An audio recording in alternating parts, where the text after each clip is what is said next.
Welcome to the Invest Like a Boss podcast. I'm Sam Marks. And I'm Johnny FD. We're self-made entrepreneurs who invest our own money and use modern technology to invest like a boss. Join us each week for exclusive interviews with our network of modern investors, business owners, and multimillionaires to discover new ways to invest our hard-earned cash. Hey guys, this is Johnny, and welcome to episode 116 of the Invest Like a Boss podcast. I am still in Chiang Mai for another week. Sam is back in the Tampa. TPA, bro. TPA. Good airport. Yeah? Gotta say that. Shout out to the airport. Not bad. You know, this is another one of those weeks where I had to ask you before the call, where are you in the world? Because I honestly thought you were still in Chiang Mai. I invited you to dinner actually tonight. I was like, hey, do you wanna meet up some of the guys for Six Figure Sushi tonight? And like, oh yeah, I'm not gonna be anywhere near Chiang Mai. Yeah, I spanned the globe on that one. That's about as far as in the world as you can fly, Chiang Mai to Florida. But you know what? This time of year, it's almost exactly the same. The weather sublime here, 60s in the night, 80 and sunny in the daytime. So it's a pretty nice place to land. Okay, so you're not in Chicago where it's like negative 40 or something insane. Yeah, my flight was supposed to be through Chicago. And I'm assuming that the weather was so bad you just couldn't do it? Yeah, they rerouted me through Dallas. But because of that, I had to stop a night over in Narita. And Narita, for any of those who have not stopped there, is an absolutely fantastic place to spend 24 hours. It's one of my favorite places to do a stopover. Man, is it good. It's a little bit of a travel secret that I don't really share with too many people, but give it a shot. Where's Narita? I never heard of it. Narita is a place, there's two big airports in Tokyo or outside of Tokyo, and Narita is one of them. But almost no one stops there. But if you actually get out at the airport and go into Narita, which is like a 4-minute taxi ride or just a quick metro ride, you are in this great little Japanese city town. It's more of a town, I suppose. But it has all these amazing little shops and sushi bars, coffee spots, great temple park. I mean, it's awesome. So whenever I fly back and forth from Asia to the US, either way, I try to stop a night in Narita to break up the flight and just get a little bit of that Japanese culture. That is cool. I thought I had saw that you were in Narita, and I was like, we're not in Narita, but in Japan in general, and I was like, where are you? What are you doing? That's what I was doing, buddy. Sushi and getting ready to record for the Bob Sapp episode. It's going to be a good one. I think I saw it on your Instagram. What is your Instagram, Sam? I'm Sam Marks. Letter I, letter M, Sam Marks. Okay. Yeah, that's it. And I am Johnny FDK. If you guys want to follow both of us to see our crazy travel journeys. But that is not the point of today's episode, even though it is fun to catch up on where we've been traveling. This week's episode is going to be a very exciting one because I grew up watching this guy on TV. I guess I wasn't that young, but I was in my 20s. I was training Muay Thai. I was living in Phuket. And I wanted to be a kickboxer or MMA fighter or something. And I remember watching this guy just dominate the screen, And it was, so if you guys don't know who Bob Sapp is, take a second to look him up. Go on YouTube, type in Bob Sapp, watch one of his highlights or one of his fights, and you'll understand like what we are talking about. This guy is he's surreal. He's not like a normal human being. He's like if somebody created a cartoon version of a fighter and then he became a real person. Well, funny enough, he's got a sponsorship deal with Line, Line Messenger, which is massive in Asia, that they've created an entire sticker set for Bob. And when I was connected with Bob online and he was sitting there sending me his stickers, I'm like, wow, these are just great. So I went and bought them for like $1 or something so you can get those. But he is like a cartoon figure and he is larger than life. He is, I think, 6'7", 6'8", massive, massive dude. And he's got a six-pack. He's like 45 years old now. He's still got a six-pack. But an entertainer at the core, fighter at the heart, and really, really interesting guy that we're going to hear a lot about on this episode. Yeah, definitely. He's fought some big name kickboxers, Ernesto Hoost, a lot of Japanese guys that if you guys are into kickboxing or MMA, you guys definitely know who he is. It's just like in general, I remember just seeing him as like the guy to watch. And the funny thing is, I didn't care if he won or lost. I just wanted to see him fight. And I think that was his niche that he kind of carved out. I'm sure we'll hear a little bit more about it on the episode. But for you guys who aren't into, fighting or MMA or kickboxing, and you're wondering what is this former or current, actually he's still fighting, what is this, the superstar fighter going to teach me about finance? What does that have to do with my life? What does it have to do with investing? I think it's actually going to be really interesting. I mean, I think anyone with a job that doesn't have a fixed income, you're not working a 9-to-5 with a salary. You have, you might be an entrepreneur, you might be a business owner, someone who has either, big amounts of money coming in once in a while, but it's not a guaranteed monthly income. We're going to be talking a lot about budgeting and how to, not, retire broke. Because there's a lot of people, especially in Bob Sapp's situation, where they're used to getting flown around, business class or first class, be put up in 5-star hotels, ride around in limos with champagne. All that's usually paid for by the fight promotion, and they get used to that lifestyle. But what do you do when you go home for those 4 months or 6 months or even a year when you're not fighting, you're not getting that big paycheck, and you have to pay for your own expenses?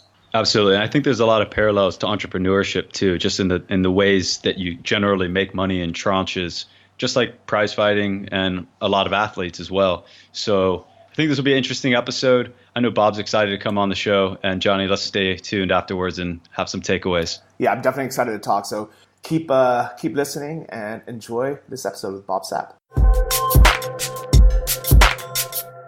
Welcome back, Bob Beast. Boss. Welcome to the show, Bob Sapp. All right. Well, no, you got to say it right. It's Bob the Beast. I was using a comma. I was using Bob, comma, Beast, comma, Boss, comma, Bob Sapp. Good stuff. Where you at, Bob? So right now I am back in the United States, right? Loving it right around here in Washington State. Washington State? Oh, man. Pacific Northwest. Yeah. It's got to be pretty cold and miserable this time of year. It's actually okay. I mean, it's kind of I think it's about 60 degrees Fahrenheit. So it's no too cold, no too hot, but it's not normal. Fair enough. Well, it's no Thailand weather this time of year, but nevertheless, not too shabby. I know Thailand's looking forward to having you back and getting some of the new initiatives you're working on rolling over here, as am I. Yes. Oh, man. Thailand is absolutely fantastic for the Beasts this year. I mean, it's wonderful. They've really opened up everything to me. So, I'm looking forward to enjoying more of culture of Thailand. I'm looking forward to learning more of how they run their fights out there and how they run, just their everyday lives. So I'm really looking forward to it. Cool, man. Well, we're going to talk a little bit more about what you're up to at the end of the podcast. I just want to you're such an interesting dude. We've had the chance to hang out some up in northern Thailand, do a little Muay Thai training and smash a bunch of sushi and sake. So good times. Or I was drinking sake. I think you were on the green tea. You healthy dude, you. Yes. But I want to just give the listeners who a lot of people are familiar with you from MMA, a lot of the fights you've been in Japan and around the world, and as an entertainer. But you got a pretty interesting background going back to college and military. I was hoping you could just clue everyone in to a little bit of that. Okay. Yeah. So I was played at the University of Washington, and that's in Washington State. I was an offensive lineman. I later went on to be a third-round draft pick in the NFL. And then after I got injured in the NFL, I went to WCW, World Championship Wrestling. And there was the ones with Hulk Hogan and those. They were on TNT. Right after that, they got bought out by WWF, which is now WWE. So they kind of went bankrupt. They got bought out, and that left me high and dry. So I was delivering dead bodies from the hospital to the morgue in Atlanta, Georgia. When I received a phone call from Japan, and they asked me to come and be a professional fighter in their K1 league. At that time, K1 was worth about $300,000.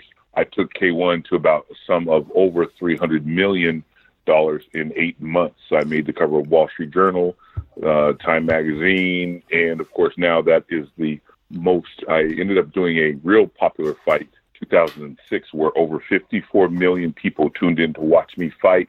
That ended up making 54 million people watched me fight Akebono. That's the world record. And that, of course, gave me the most popular foreigner in Japan, in the history of Japan and on the history of the television. And now, December 31st, you can actually, that's their fighting day in Japan. Gosh. And that's the reason why everyone fights that. Yeah, what fight was that?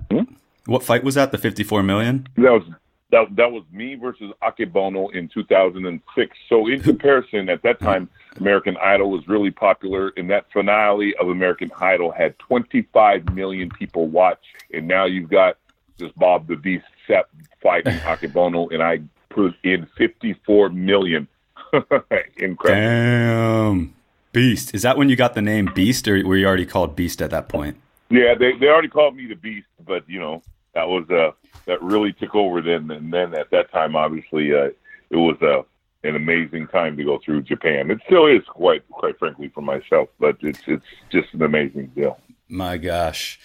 Well, before Japan called you, had you ever been in any professional fights or any fights? I know you were in WWE, or so sort of fighting. Well, I did a tough man fight versus William the Refrigerator Perry on FX. So that was the scope of my little fighting capabilities. Yeah. So what do you feel when you go into a fight like that? Like, are you full of butterflies like most of us would be, or are you just calm? Oh no, you're nervous, you're excited, you've got no idea it's a total rush. Yeah. God. It's in the lights, and you can hear everyone's screaming your name, you can see people. It's just amazing. Yeah. I would gas out in the first 20 seconds. I'd be too excited, too nervous. I would just go full in, and I would be flat out huffing and puffing on the ground 20 seconds later. Oh man, it was crazy. At what point did you consider I see you as basically a fighter and an entertainer. And at what point in your life did you transition to, like, when did you actually feel like, damn, I'm Bob, I'm the entertainer. Like, I'm an entertainer. I'm bringing these crowds in, not necessarily just because I'm a fighter, but because I just know how to stir the audience. Well, it got to be pretty crazy, okay? Because in fighting, it was. I think at the time I was like 10 and 2 or 10 and 1, and nobody was calling me anymore. I was not making any. There was.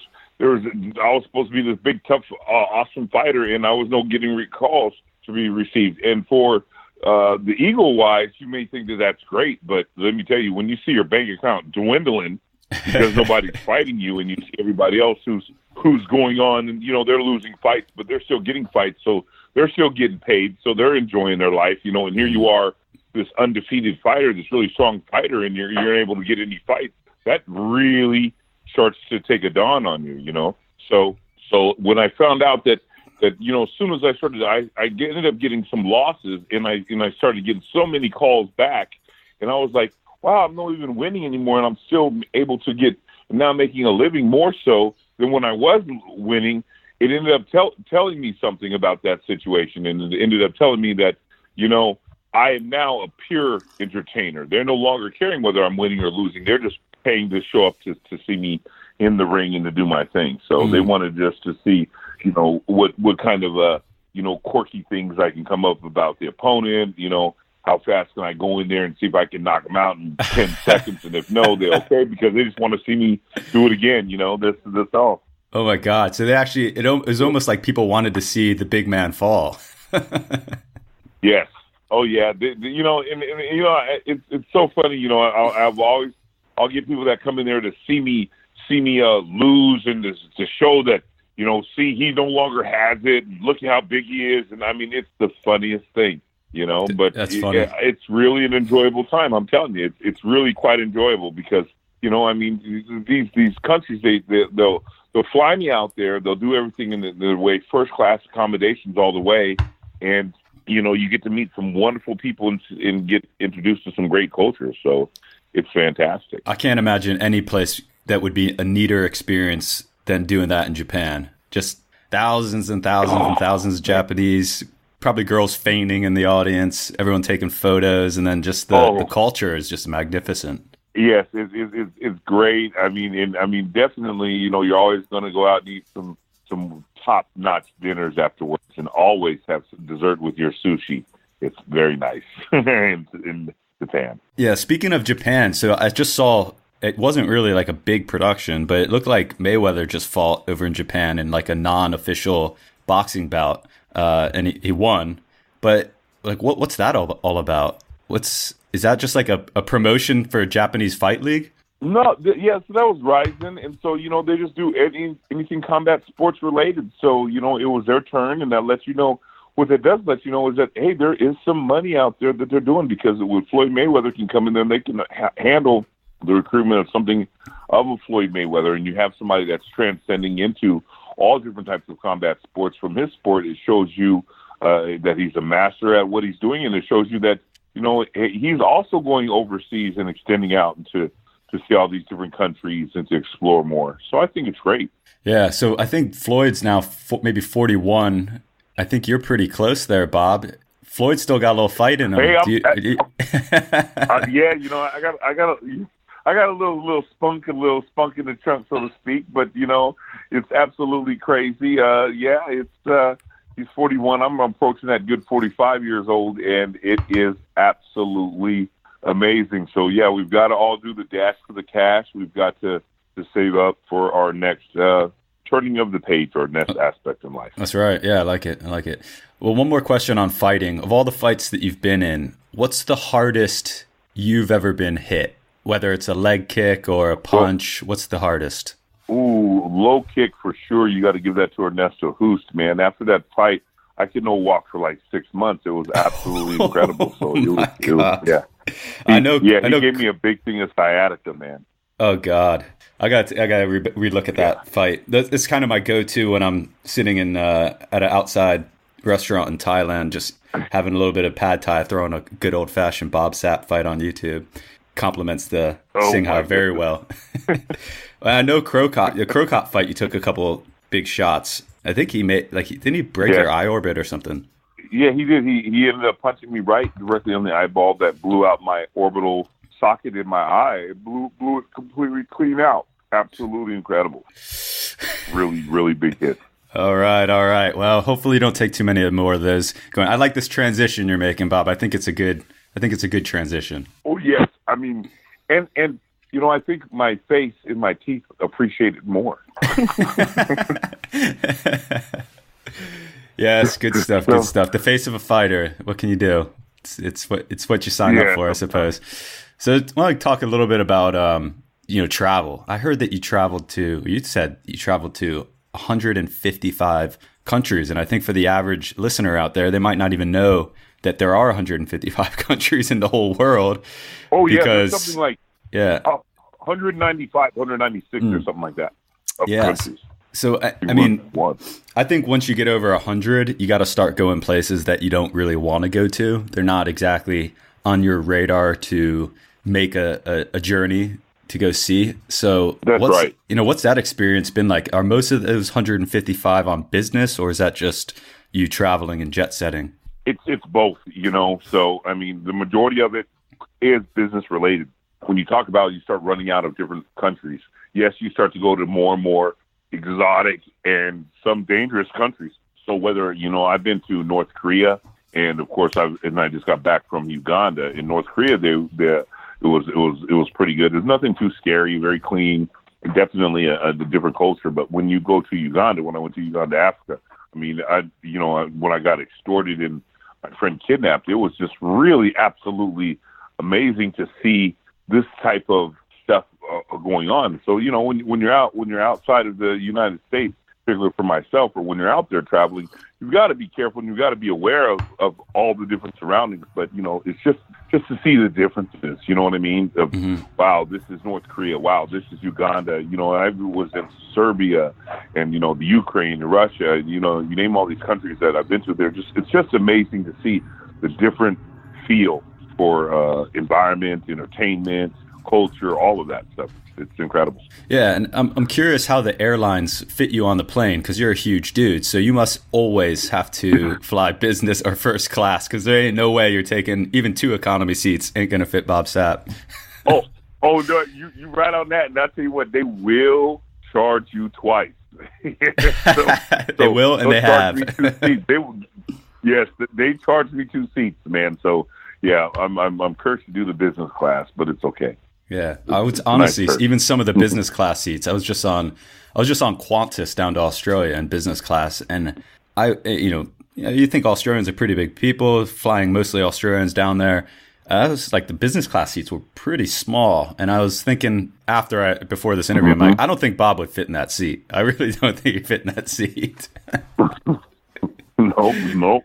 Now you got to buy 2 business class seats. Oh man, tough life. Well, 155 countries. You previously moved to Guatemala. I thought that was really interesting. And I feel like you've been able to, in a way, throughout your life, take advantage of kind of location arbitrage, where you've been fighting in first world countries like Japan, good economies, and assumingly making money from those countries or getting paid from those countries. But you've also been able to live in some, I guess you can call them third world countries, but places where are a lot less expensive. So you can keep your living costs down, presumably, while collecting paychecks from strong economies. Is that been a strategy of life, or was the Guatemala thing something different? No, it's definitely a strategy. Okay. What you want to do is you want to go to wherever you're at, and you can get treated the best, where you can absolutely, where your dollar can make the most for you, where you can have the most fun. And so, and in particular, the United States can be kind of expensive, and so if you want to explore out and go out and just in general to have a new feel, new aura, it's great. In Guatemala, you're right. You hit that right on the nail on the head. I was out in a small farming community.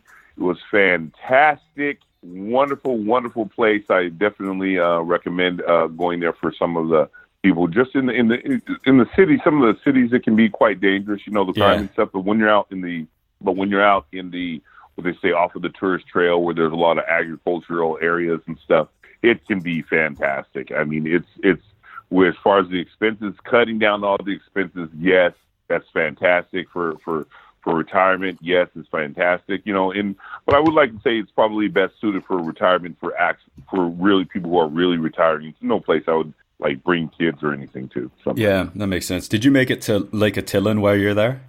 Yeah, Lake Atlan. Yes. Jacques Cousteau went there at some point and wrote in his book that it was the closest place to Eden on Earth. And I was like, wow, that's a big statement. So when I saw that, I had to do a trip down to Guatemala to see the lake, and it is incredibly beautiful. Yeah. Yes. So it's fantastic. I mean, I've never ever just the lake and all the beautiful volcanoes, and some of the volcanoes are still active. It's just incredible. Oh, good stuff. So I want to transition into kind of what you're working on now and some of your future plans. But first, I just wanted to see, you and I have had a couple discussions just about investing and finance, and to see the way that you think about these things, I think is awesome. To put that picture on top of what we already know about Bob Sapp as this incredible entertainer and MMA fighter. But you got some interesting thoughts on, planning for retirement and how you structure your investments, and also on credit. I was just hoping you could think of a few that kind of pop to your mind when you think about money or planning for retirement, and, share some details on your philosophy. Mm-hmm. Yeah, okay, sure. So I've listened to Ramsey down here. So what they basically believe in, what we preach, is just to do your very best to no longer be using loans or credit cards. So I don't do any loans. I don't do any credit cards myself. I use just debit card and just cash. So I'm always able to keep up with myself. I don't ever play, if I have the money, I'm going to get it. If I don't have the money, I'm not going to get it. And it's just that simple.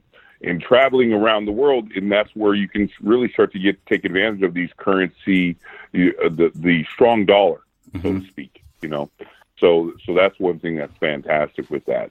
To keep the philosophy, why no credit cards? It's very simple. It's just credit cards end up complicating your life. You end up sometimes buying too many things, and because the money happens to be there, you're no longer budgeting. You're just kind of, that friction is there. When you're using that credit card, it just seems like it's just water. But when it's cash, and you can feel that cash come out, you can feel that pain. And so I like to get acquainted with that in the field and say, if I don't like to have this pain, then I need to really cut down my expenses. And so it really helps you budget quite naturally, keeping down your expenses and stuff like that. Well, that's one good thing. And then if you were going to buy a house or a condo somewhere, would you ever do that with a mortgage, or would you always try to do that with cash? Nope, I'm doing that with cash. Absolutely. I'm no into doing any loans and stuff like that, and particularly because it's just, when you're an athlete, you've got to be able to know where your money's coming from and how you're going to handle your money. And if you're going to go off and you're going to get wrapped up in that loans, you're never going to know when you're actually going to retire because you're still paying off your house. You've got to cut down every expense as an athlete. You have to have your house paid for. You have to have your car paid for. You have to have no credit cards, and you have to have everything else in the bank for a rainy day and for your retirement. And that's all you have to do is just keep stacking that year after year, day after day, day after day, day after day. You can then say, okay, I want a budget for my family. I want a budget for college. I want a budget for a vacation. And you can then do all those things. But there's no vacations. There's no kicking it. There's no fun until you've paid off, till you at least actually saved up enough for your house. Did you know that when you pay for your house in cash, you get about 30 to 40% off? Did you know that? It's incredible. No. Yeah, Is that been your experience in different countries or specifically one? Specifically the United States. Different countries, some of these countries, it's not even worth even buying a place. Like I like, when I was in Guatemala, I'm building a all self-sustainable house. So it's all out of tires and trash, and it looks very nice. But when you start going through, when you're looking at, some renting, renting your place in other countries, yeah, that's no problem. I mean, in Guatemala, the rent was something like $40 a month. Oh my gosh! So it's really no problem. Yeah, that's like renting a palm tree in the USA for a month. Yeah, exactly. Oh man. So wow. It's great. Yeah, it's interesting to hear you talk about, like, as a fighter and as an entertainer. I almost feel like the planning is similar to that of an entrepreneur, because I know as like an entrepreneur, you don't necessarily have a transferable skill. Like if you build a business and you sell it and then you start over, you're starting over really from scratch. Where let's say if you're a financial advisor on Wall Street, you can go in every single year and you can collect a paycheck, and you can switch firms and you can collect a paycheck. But as an entrepreneur, you don't. And as a fighter or an athlete, you might not either, right? It's the same. You could get injured and that could be it. So the planning is a lot different than that of, say, a mechanic or a financial advisor or anything else like that. And that was actually interesting to hear you say. How do you plan for retirement? Are you investing in stocks, bonds, real estate, anything like that is part of your future plan? Yeah, I do mutual funds. Anything over 1.5 beta. So I like to be alpha. So I do what some would be considered would be very high risk. And let me backtrack now for the mutual funds that are very high risk and all of that. I must say that I've been doing that since I was 17 years of age, and I'm now 45. So I've been very comfortable with that risk, that level of risk and the risk assessment, which really is no risk when it's just cash, right? So what you need to do, what I do, is to keep my expenses down. So what does that mean? I shop at Goodwill and secondhand used stores, and I use pawn shops quite a bit. So you'll not see me buying a lot of things in the mall. You'll not see me doing a lot of those things. You will just see me occasionally. You'll see me buying some things, but nothing huge. I really keep those things down to the bare minimums.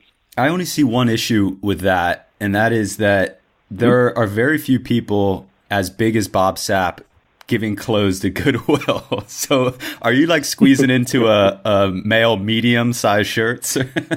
Hey, what's so funny is sometimes I got the really differently sized structured, really big fat people in there that use those shirts.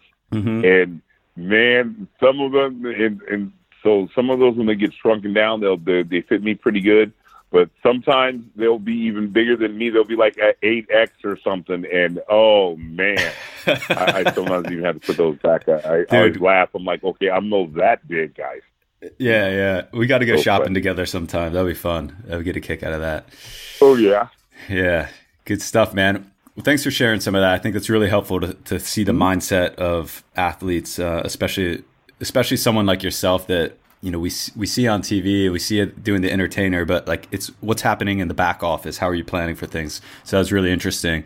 Yes, and it really helps to have people that are actually have the same reference or your same mind point in what you're doing, and so that's why I get that with Chris Hogan when I'm listening to his podcast, and we're actually friends, so I communicate with him quite a bit. So when he's talking about there, and Chris Hogan is the guy who wrote the Everyday Millionaire and Retire Inspired, and he's a number one selling author, and he also writes about how to do your retirement and stuff like that. So, just to listen to him and to go over his philosophy and to discuss with him how to make changes in your life, it's fantastic. And so I encourage everyone to actually listen to it, not only just athletes.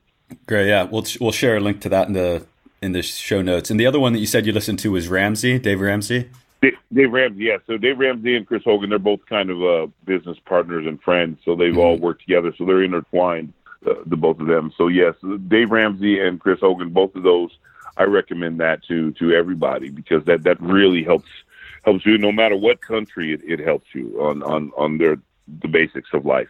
Good stuff.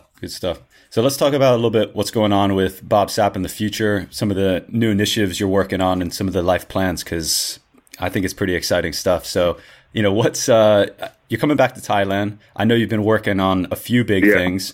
I've been trying to push you into doing something else, but we'll put that one on the back burner for the time being.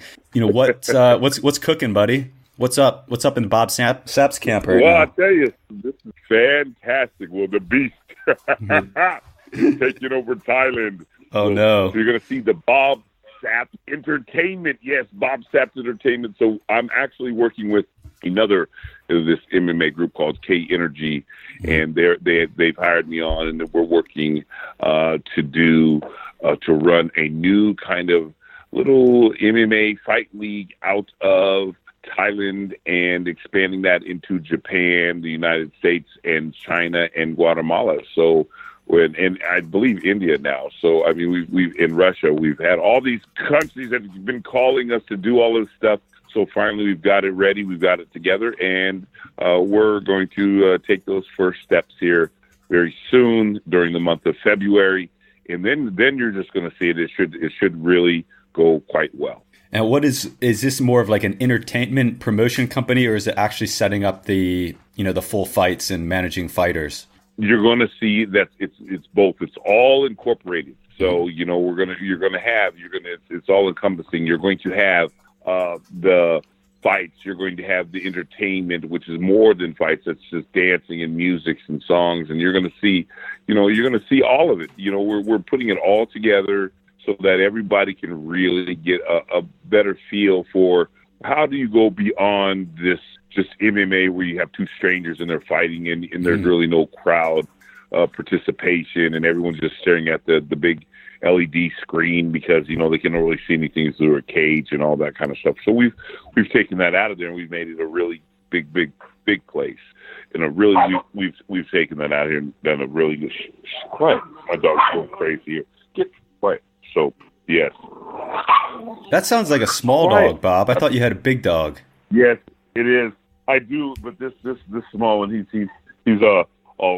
mad at the big dog because the big dog is over here smelling my sandwiches and stuff. So it's pretty funny. I bet that dog eats a lot of food. That dog has to weigh 250 pounds.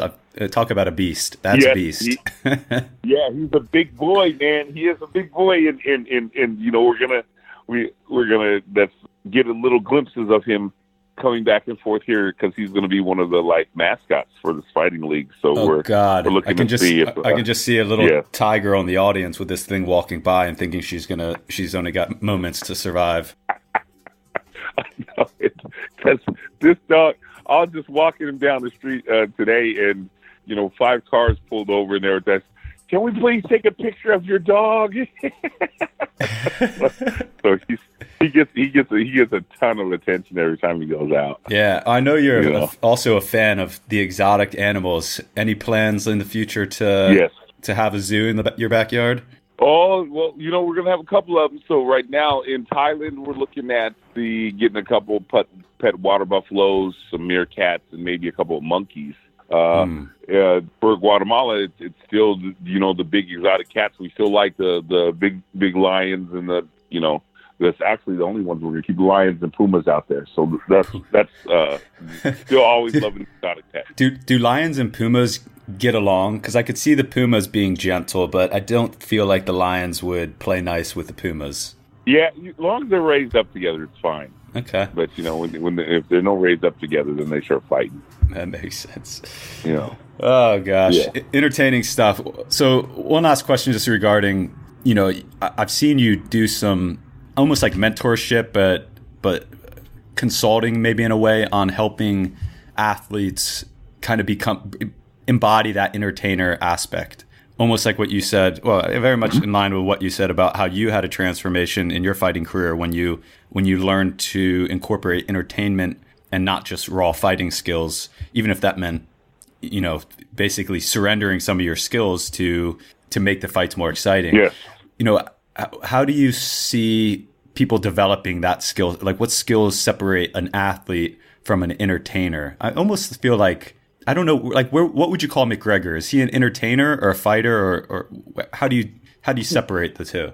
He's an entertainer. McGregor's an entertainer. Whenever a hardcore fighter, and you'll see him, especially overseas. You will not see too many over in the United States because they primarily are just watching Bellator and UFC. Okay, but if you saw some of these other fights that are around the world and outside of the United States, you would see some real hardcore fighters. I mean, no joke.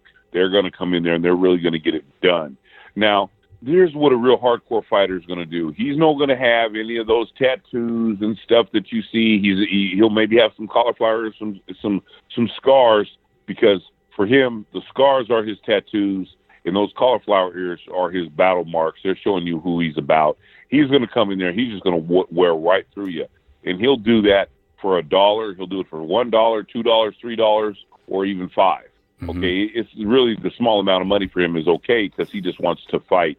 That's what some of these hardcore fighters you've got doing there, and there's just no money in that. I'm sorry, I mean, that's just terrible. Okay, you're just getting beat up, and you're just happy just because you can beat people up and you're getting beat up. Well, that's just going to wind you in a very nightmare place real soon. Okay, now when you want to be a professional and really care about more of the entertainment, you're going to start taking your opponent's picture and maybe putting it in 2 pieces of bread and saying, I'm going to eat you up just like it's lunchtime, or maybe it's like snack, but that's okay because I'm going to eat you all. People say, something like this, you're always going to keep bringing it back and forth and going and just playing with it, and that's what the entertainment aspect does. It builds on the audience participation and how much they love you or how much they hate you, in which either one is okay. Okay, either one of them is okay. They can pay to see you get knocked out, or they can pay to see you win, and that's okay because as long as they're coming to the show, and that's what you want to do. You want to be able to always keep that in mind when you're doing any of this fighting stuff, because it's just, if you're just going to go in there for the fights and just say, hey, I beat this person up, you've got to remember, these records are only kept online and they're kept on maybe in the fans' eyes. But there's other than that, there's no records that you can actually keep in there. It's so true, because you look at these Muay Thai fighters in Thailand and they're just animals, and I think they would compete very well in the UFC with their skill set. Who's the guy, the Thai fighter, Sadai? Sanchai. I watched this guy Sanchai fight, and he's like 36. He fights every 2 weeks, and he's a machine. I mean, he's just so far above the level of so many fighters, even in Thailand. But I bet he's fighting for like nothing, for like a couple $1,000 a fight or something. So in that regard, he's not wealthy. He's probably closer to broke. But it seems like there's a huge business if you could take someone like that with his skill sets and teach him to be an entertainer and launch him in, the UFC or any of these other, these other stages, that you could quickly turn a fighter that's making $2,000 or $3,000 into a fighter that's making millions with a little bit of coaching. Mm-hmm. That's right. Exactly right. And so, and they just need the direction, and that's what I do, and that's what K Energy does, and that's what the Bob Sapp Entertainment does. So yeah, we're here just to do that with those guys. Good stuff.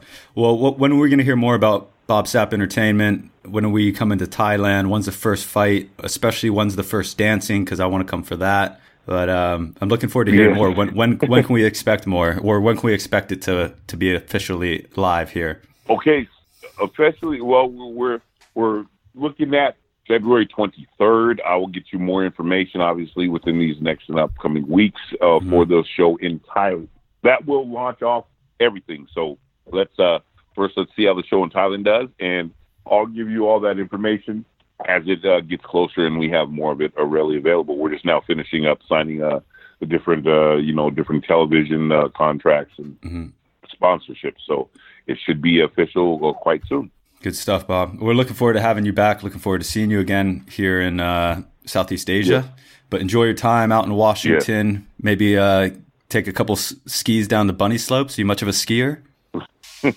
No, I got size 18 shoes though, so I should definitely be sloping sometime. Yeah. You don't even need skis. You just go down barefoot. Those big paddles. Abominable snowman. That's right. Yeah. All right, Bob. Thanks for coming on, man. We're looking forward to sharing this. Take care and good luck with all of your future stuff. As soon as you get more information on Beast Entertainment and the upcoming event, let us know. We'll push it out to everyone. We have a fairly big following in Thailand, and I'm sure a lot of people will look forward to attending and participating in any way they can. So, all right, brother. Take care of yourself. We'll catch up next time. Stay away from those exotic cats. Love it.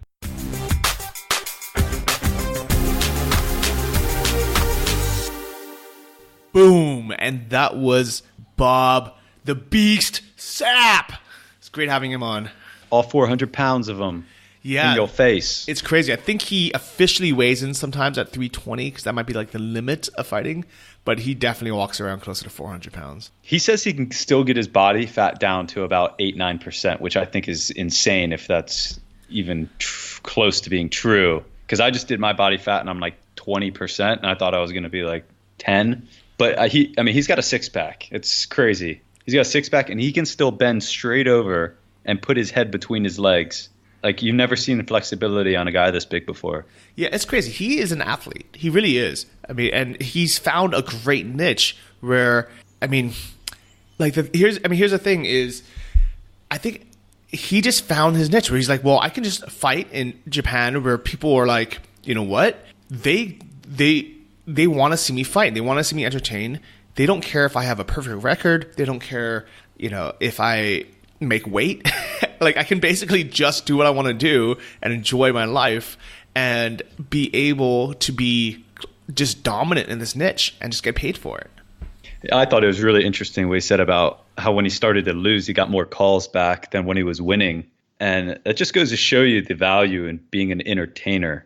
And I think also we talked a little bit about like McGregor and stuff, but how McGregor can just drive so much views and subscribers and everything else because he's a pure fighter too, but he's really found a way to crack the entertainment side of things, and that's certainly brought lots of dollars to his name. Yeah, and that's what it is. Let's say in boxing, for example, for the average person, how many boxers can you name? Everyone can name Floyd Mayweather, Mike Tyson, maybe a handful of other boxers, and especially if you ask like current boxers, nobody knows. Like very, very few people know, 3 current boxers. But everybody in the world, even if you are not a fight fan, you know the name Floyd Mayweather because he is such a big promoter. And that's and here's the kind of from a finance point of view, it is insane how little the undercards get paid on like even a big Mayweather fight or like just a normal fight without a big headliner. They get paid almost nothing. Just peanuts. And then how much freaking money a big fight like a Mayweather or Pacquiao fight makes. I mean, it's hundreds of millions of dollars sometimes. It's like literally a zero or zero sum game. It's like 0 or 100 million, and that's it. Yeah, just like in startups, buddy. Yeah, it really is. And what's really cool is I think Bob really found his niche because, for example, let's say he wanted to fight the UFC, he couldn't. First, the weight limit is 265 pounds. And I don't think if you sawed off one of his legs, he can make that. And then second, it's really, really competitive. I mean, if you don't have a near perfect record, you're not going to make it in the UFC. You have to be like 10-0 or like 9-1 to make it in the UFC. And if that was his only way of of fighting or making money, it just wouldn't work out. But it really just shows that no matter what your skill is or what your niche is, you just have to find your unique set of abilities and kind of figure out like, let me break the rules, bend the rules, find a different market, and let's see where I'm wanted, where I can make money. Yeah, I think this is also really interesting to get inside the head of an athlete and a fighter. But there's this massive world of sports, and almost all of these guys and gals are finishing by the time they're late 20s, 30s. If in some cases they can stretch it to like Bob Sapp, into the early mid 40s. But all of them at some point have to make a transition out of that into something else. I mean, most of them don't just go straight into retirement. They then have to transition from sports into something else. And I think it's interesting to see how Bob has planned for his transition and his retirement. And I'm sure, this is something that's going through all sports players and athletes, minds as they're coming up on the end of their career in sports, and how to make that transition. I'm sure it's got to be scary for a lot of people. Yeah, definitely. And I think it's so smart that Bob is budgeting, and he lives a simple life. He takes advantage of location arbitrage, because the thing is, especially while he was making a ton of money, he could have easily just lived in the US somewhere and just spent all of it and just had nothing to show for it. But he was smart of saying, you know what? I like Guatemala, I like Thailand. Let me spend my off time places like this where the cost of living's a lot lower. I'm not stressed about when the next fight is. I can save money. I can enjoy good weather. And I haven't heard of that many fighters doing that. Me either. That's what I mean. When I met Bob, I was like, this guy is just so interesting. He walks right up to you, says hi, and starts talking about everything. And I'll tell you what, he's a super smart guy. We talked a lot about finance over like dinner. He's somewhat reserved, so I didn't want to pull too much out of him on the podcast. But he's a really, really smart guy, and he's got a really interesting view on business. And I think there's a lot of opportunities that are going to be coming out in the Bob Sapp name, maybe in our home country now, Johnny, Thailand. Yeah, he kind of briefly alluded to it. It sounds like it's still kind of early on, where they're still looking for sponsors. They're still looking to kind of put it all together. But it sounds like from what he said that they are going to create a MMA production in Thailand, where Muay Thai is super popular. There's Muay Thai fights, almost every night. It's all over the TV. But MMA has been a bit hard to crack in Thailand, at least, locally. It sounds like he's going to use his name and his fame and his network to create, I don't know if it's going to be called Bob Sapp MMA, or it's just going to be like, let's say Thailand MMA, and then Bob Sapp's going to be a big name in it. But I think that's going to be cool. I'll tell you what, he's a good guy. I really want to appreciate him for coming on the show. I think that will hopefully be entertaining for everyone. I'll tell you what, ever since in Thailand, I've been watching Bob Sapp fight videos over some pad Thai. It's the perfect complement to a quick Thai dinner. Yeah, and it was awesome. I think the first time I saw you with him, you posted a photo of you at the Muay Thai gym with him. Did you spar him? No. So he's kind of like, I wouldn't say he's training. He goes in there and he's kind of like looking at fundamentals, and he's doing a ton of stretching and kind of aerobatics, but he's not really hitting the pads anymore. But I would like the opportunity to, I'm not going to say spar, but at least hold the pads for him. I think would be fun. I would love to see you spar him and have him just accidentally knock the wind out of you. Yeah, right. Well, I don't think if he knocks the wind out of me, he's probably going to knock me out at the same time. So I don't think there's any in between. Yeah, but it's a great photo. Let's definitely include that in the show notes. If you guys want to see it, Invest Like a Boss, episode 116. You can see how tiny of a man Sam Marks looks compared to Big Bob Sapp. Yeah, I do look like a really tiny human being. But just know, everybody, he is 6'8". I'm not that tiny. No, he's 6'4", but he just looks 6'8" because he's giant and he's like 400 pounds. I got to get stats on him. We've been telling everyone he's 6'7". I could be wrong. Yeah, we'll leave his card. We'll leave his scorecard or his whatever. What do you have, like a fight card or something? We'll leave that in the show notes. Yeah. Oh, you know what? I'm mistaken. He's 6'5", 1.95 meters. Officially, he weighs 150 kg, 149 kg. He's a super heavyweight, but I'm pretty sure he walks around kind of more than that. Yeah. Yeah. He's just cleaning up all the sushi in Thailand. He just goes in these sushi buffets, and it's just there's nothing left after he goes in. Yeah, what happens? Like when they walk in, when he walks into a sushi buffet, are they like are they charging him double? Because that'd be fair if they did. I don't think so. He probably has like a circuit, he does like 10 in a row or something, but doesn't go back to the same ones every night in a row. Yes, because they would be out of business in a month. I like it. Bob, if you're listening, thanks for coming on, man. Had a blast. We hope to see one more fight out of you, but if not, keep us posted on everything that you're doing. We'd love to get involved and definitely come out and support in any way we can. Yeah, and I'm excited because it really seems like he has a good head on his shoulders because, I mean, he's not going to be able to fight forever. I think he's already, 45? Yeah, he's born in 73, so he's 45 years old now. He's had a lot of kind of rough years. I mean, it's hard being a fighter. I mean, I only had 6 fights, and they weren't at his level, and my body feels so beat up. And he's had, I don't even know how many, but a ton of fight. I think he's had lots. 31. Looks like 31 kickboxing fights, 33 MMA fights. So that's 64 fights just there, and some other ones as well. That's a lot. Yeah, that's a lot, especially for a heavyweight. And he also had college football, high school football, and wrestling. So that's a lot of physical pounding on your body. Yeah. So I'm taking a look on YouTube right now. The couple big fights that you guys should watch of Bob. The Inasu Hus fight was kind of a big famous one because Inasu Hus is just a super famous kickboxer. A very interesting one. If you want to see Bob Sapp look small, he fought a guy named Hong Man Choi, who is like, I want to say like 7 feet tall or something. This guy is, I mean, he literally has gigantism.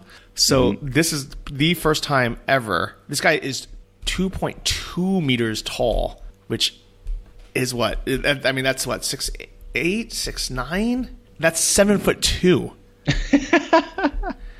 Wow. That was insane. Wow. He fought a guy named Chemo, which was the guy who in UFC 1 carried I want to say like a 300-pound cross or something to the fight, which was insane because I mean, like it looked exhausting just carrying it during the walkout before the actual fight itself. He fought Milko Kokrop, who is the Croatian, super kickboxer, and he almost fought Mike Tyson. Did you know that? Yeah, you can see that actually. You can see when Bob Sapp won one of his fights. I think it was that what was the guy's name you said? Kimbo Keto?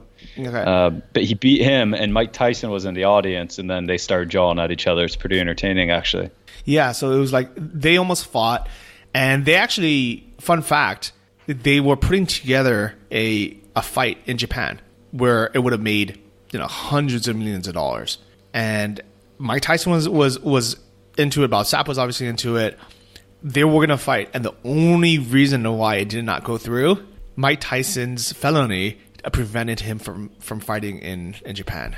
Wow. Yeah, and that sucks. Good info, Johnny. Yeah, well, this Invest Like a Boss ends up being a good fighting and MMA history podcast as well. I'm sure Mike Tyson can fight in Thailand, so maybe you and I try to set the fight up in Bangkok next summer. I don't know. I think Mike Tyson is he's more of a philosopher and a comedian and a lover nowadays. Mike Tyson's a great example of someone else as well who had this huge career in fighting and probably didn't save a ton of money. I think most fighters don't. And I think this is kind of a good segue to the everyday man listening to this podcast is you might be thinking, this was a really entertaining episode, but what did it have to do with investing or finance? And it has everything to do with it, because it's one of those, and I don't want to say like a warning story, but like every single person who comes into a lot of money, whether you sell a business, you're an entrepreneur, or you have, some very, very good months of money coming in, if you don't save it and if you don't pivot, you're screwed. But if you're smart enough to save money while it's happening, to invest it, because if you can invest $1 million when you're in your 20s and then just never invest anything else, you're still good, because that's growing compound interest. Or if you can just stash away a little bit here and there, even, or live cheaply, kind of during the off time instead of just balling out and blowing it all out. Or even if you didn't happen to do, save enough, as long as you can pivot into something else and use your skills, your brand, your knowledge into other ventures, then you'll be okay. But I feel so bad for the probably thousands, if not, hundreds of thousands of athletes that at one point made $1 million a year and are now working on a Walmart or something because they don't have other skills and they didn't save any money. Got to develop those skills, save those dollars, and surround yourself with smart people and good advice. And listen to the Invest Like a Boss podcast. Yeah. Show. And if you like this episode, you like the Invest Like a Boss podcast, tell your friends, screenshot it, leave a review. People find this podcast the more you guys review the show. So big thank you to everyone who's taken a few minutes to go to iTunes or wherever you listen, and you guys leave a review. We now have 175 5-star reviews, or close to 5-star reviews. 4.999. So help us bring this up by putting a 5-star review, guys. Good stuff. Hey, Johnny, next week we have on Danny Moses. I don't know if you know that name, but he was one of the key figures in the movie The Big Short that the book was written on. And he's going to come on the show, and we're going to talk about the movie, the insides of what it was like to be living through that whole, those events, basically. And then we're going to talk about what he's betting on now. Nice. That's going to be exciting. So definitely look forward. Stay subscribed to this podcast. And this week, I want to give a big shout out to Marlon Wayne. I've been listening for 2 months, and I put many of the strategies in motion. Thanks, Sam and Johnny. 5 stars. Great information. Thank you, Marin. And we would love some more 2019 reviews on the iTunes store. So please open the iTunes app, click on it on your phone, wherever you're listening, take a minute, leave a 5-star review. That way more people find us, we can get more big name guests, and all of us can improve our finance and investing knowledge so we can all ball out in our retirement age. All right, enjoy Tampa, Sam. Enjoy that R8 that you've been paying for and that's been sitting there on lease. Yes, sir. Time to get out on the road tomorrow. Catch you guys all next week. Thanks, Johnny. All right. See you guys. Thanks for listening to the Invest Like a Boss podcast. Join our mailing list at investlikeaboss.com to get exclusive access to our insider investment portfolios and our private members forum. If you enjoyed this episode, please subscribe on iTunes or your favorite podcast app. Tell your friends and leave us a review in the iTunes store. It helps more than you know. See you guys next week.